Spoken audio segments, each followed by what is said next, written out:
Hello बच्चों, let's see the question. The question is which of the following statement is correct? The first option is a saturated solution will remain saturated at all temperatures. A plant cell swells when placed in hypertonic solution.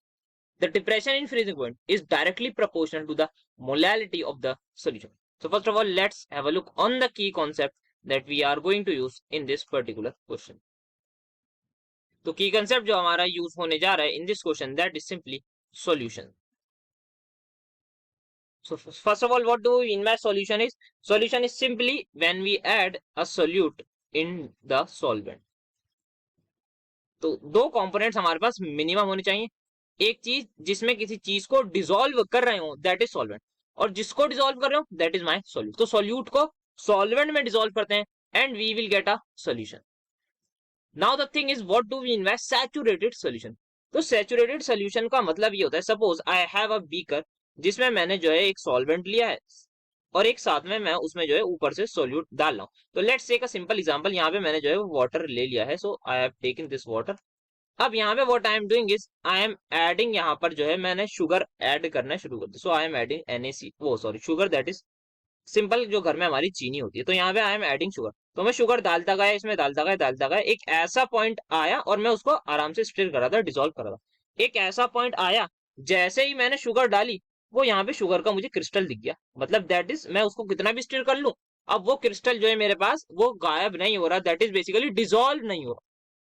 तो अगर dissolve नहीं हो रहा तो that mean जो मेरा crystal है, अब मेरे पास जो सोल्यूशन है दैट हैज बिकम सैचुरेटेड. मतलब अब no more solute is going to be dissolve. तो क्या हो रहा है, अब यहाँ पे और ज्यादा सोल्यूट डिसॉल्व नहीं होगा, किसमें, हमारे सॉल्वेंट में. तो ये होता है सैचुरेटेड सोल्यूट. अब क्या कर सकते हैं, देयर इज समथिंग कि अगर मेरे पास एक ऑप्शन है, मैं इसको हीट कर दूं और जैसे ही मैं टेम्परेचर बढ़ाऊंगा, मैं थोड़ी देर बाद देखूंगा, मैं और सोल्यूट डालूंगा तो हमारे पास जो सोल्यूट है वो डिसॉल्व होने लगेगा. दैट मीन्स हमारे पास जो सैचुरेटेड सोल्यूशन को अगर मैं हीट करूंगा, on heating basically saturated solution, वो हमारे पास अनसैचुरेटेड बन जाता है. तो ये पहले था हमारे पास सैचुरेटेड बन चुका था, बट ये हमारे पास अब बन गया अनसैचुरेटेड. ठीक है. तो यहाँ पे जो फर्स्ट स्टेटमेंट है एकदम टोटली गलत है कि रिमेन्स अनसैचुरेटेड. नहीं, जैसे ही टेम्परेचर हमने इंक्रीज करा वैसे ही हमारे पास अनसैचुरेटेड हो जाएगा. Next is a plant cell swells when placed in hypertonic solution. सबसे पहले हाइपरटोनिक सॉल्यूशन होता क्या है. हाइपरटोनिक सॉल्यूशन एक ऐसा सॉल्यूशन होता है जिसकी जो कॉन्सेंट्रेशन है वो हमारी ज्यादा होती है विद रिस्पेक्ट टू समथिंग. तो यहाँ पे किस चीज की रिस्पेक्ट में बात कर रहे हैं, यहाँ पर हम बात कर रहे हैं प्लांट सेल की. तो suppose this is a plant cell, hypothetically ये मेरे पास एक सेल है प्लांट सेल. अब यहाँ पे जो बाहर जो सोल्यूशन है ये मेरे पास हाइपरटोनिक है. मतलब इसमें क्या है, इसकी जो कॉन्सेंट्रेशन है वो ज्यादा है. कॉन्सेंट्रेशन ज्यादा का मतलब क्या है, इसमें सोल्यूट ज्यादा है. कॉन्सेंट्रेशन ज्यादा है एंड साथ में ऑस्मोटिक प्रेशर भी इसका ज्यादा है. तो यहाँ पे क्या होगा, अगर इसकी ऑस्मोटिक प्रेशर भी ज्यादा है, इसकी कॉन्सेंट्रेशन भी ज्यादा है, then what is going to happen कि यहाँ पे हमारे पास जो है बेसिकली क्या ज्यादा है, सोल्यूट ज्यादा है और सॉल्वेंट कम है. तो जो सेल है उसमें जो वाटर होगा वो बाहर आने लगेगा, सेल का जो पानी है वो बाहर आने लगेगा. एंड आवर जो सेल है हमारे पास, वो हमारे पास हो जाएगा श्रिंक. वो स्वेल नहीं होगा, वो श्रिंक हो जाएगा. वाई श्रिंक, बिकॉज पानी अब बाहर चले गया. पानी बाहर चले गया, जो हमारी सेल वॉल है वो हमारे पास बेसिकली हमारे पास एक्सोऑस्मोसिस के थ्रू हमारे पास जो है वाटर, इसका जो टर्गर प्रेशर है वो लूज हो जाता है. तो ये हमारे पास होता है. तो सेल हमारे पास श्रिंक होता है, ना कि स्वेल. ये भी गलत हो गया. Next is depression in freezing point. इसका फॉर्मूला क्या होता है, that is delta TF is equal to KF into molality. KF क्या है, हमारे पास एक कांस्टेंट है.